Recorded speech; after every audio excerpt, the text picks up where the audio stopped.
One, two, three, four, five, six, seven.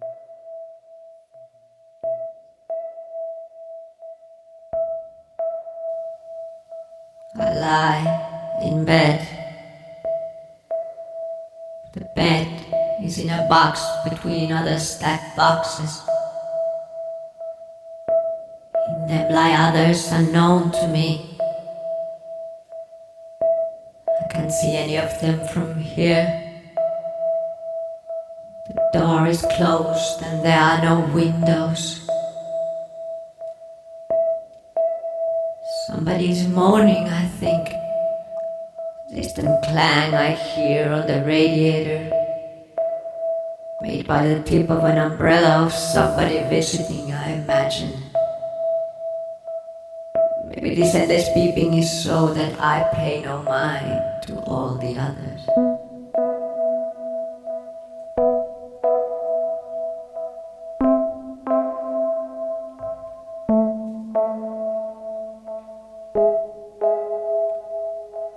The sea green walls curve over me.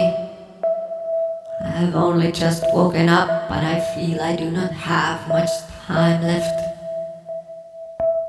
This world feels strange and cold, as if I no longer belong to it. The one I just woke up from makes more sense. The spotlights on the ceiling are dark, turned away.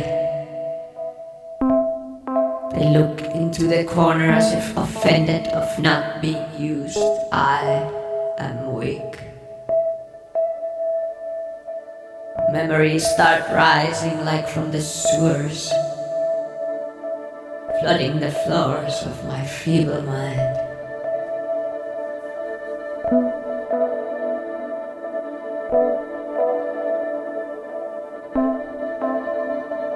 How I got here, how I was found lying on the black sidewalk,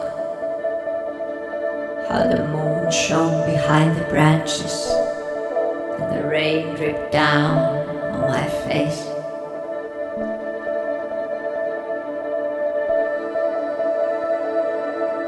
How my mother died, not suddenly but bit by bit.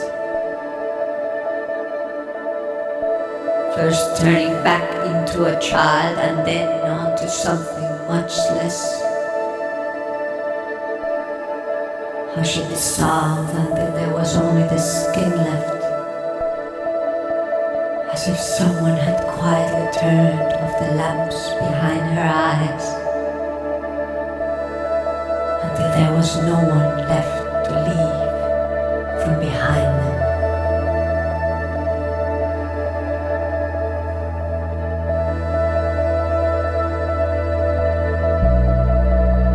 How once we almost drove the car off the cliff.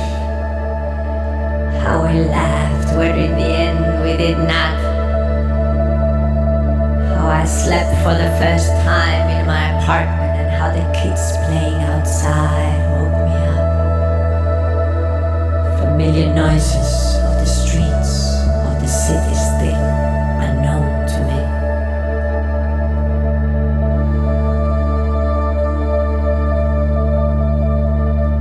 My dear sister who was not afraid of anything, who laughed at how I was fearful of everything, afraid of death. Were you afraid when you didn't exist? No, so you won't be afraid either when you are no more. I did not believe her. I pointed to the difference no more. I couldn't be scared before because I didn't exist, but now I'm scared and I can't imagine not being. Because although I can imagine that there is nothing, it's always me who imagines and is afraid. Me alone in the dark.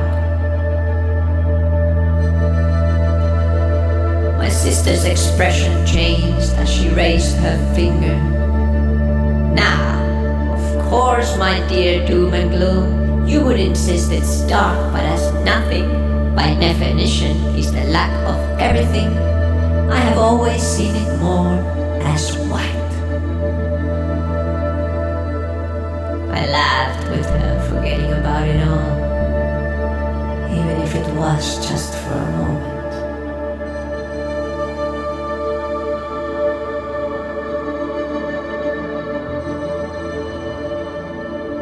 How the water was so calm once that if you laid on your back, you could see how the pond was filled with clouds and how the fat fish floated between them. Oh, how happy I was in a house that wasn't mine. How my hands disappeared into his, and the light, how it danced through all those rooms.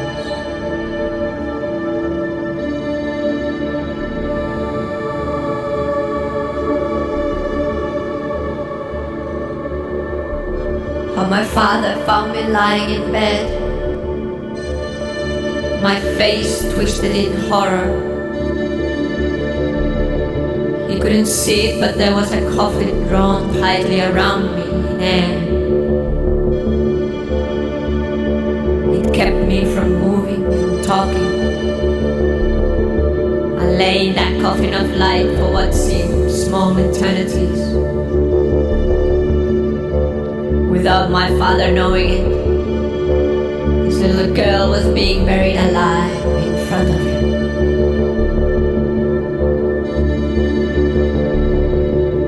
What's wrong? He cried. But I didn't want to tell him. Not even the next day when the nightmares were over again.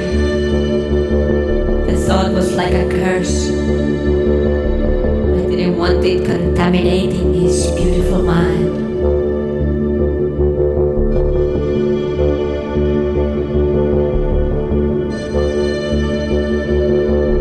Father, after you die there is nothing, an infinity of emptiness. And if you try not to think about infinity, you can think of nothing else. And that thought does not, it cannot end. And a coffin is drawn around you, and you cannot rise, you cannot speak, nor breathe. Breathe. Focus on your breathing. Stop the memories from flooding. Concentrate so you don't get lost, so you don't drown in them. Focus. That's all you need. That's all you have anymore. Breathe. You're not in this hospital bed. You're on a raft.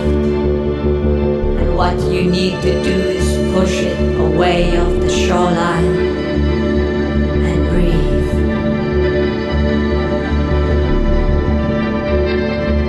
A true warrior only fights when she